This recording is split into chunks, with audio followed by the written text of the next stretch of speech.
पुराने जमाने में एक शख्स था जो बज़ाहिर सबके सामने अच्छा लगता था, लेकिन दिल ही दिल में जानता था कि उसने बहुत गुनाह किए हैं। दिन के वक्त लोग उसे नेक समझते थे, लेकिन रात के अंधेरों में जब वो अपने कमरे में अकेला होता तो दिल पर एक बोझ सा महसूस करता।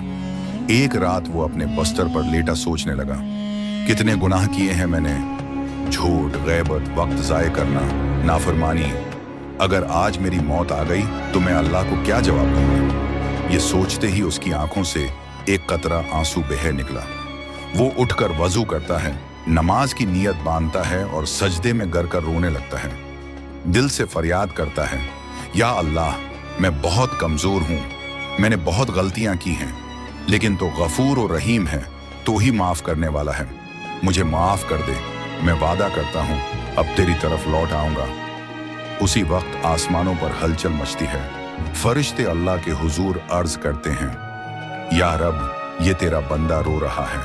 अल्लाह ताला इरशाद फरमाते हैं, इसका एक कतरा आंसू मेरे नजदीक पूरी दुनिया के सोने से ज्यादा कीमती है।